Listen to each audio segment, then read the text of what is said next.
မိမချမ်းလိုက်တာမိမချမ်းလို့ချမ်းလာမနောက်ဆုံး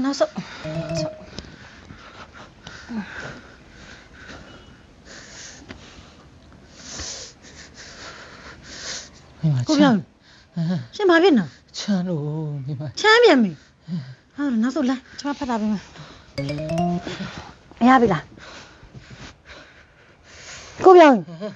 ရှင်ချမ်းမပြေသေးဘူးလားမရသေးဘူးလားချမ်းမပြေသေးဘူးမိမတားချမ်းလို့တားချမ်းနေလား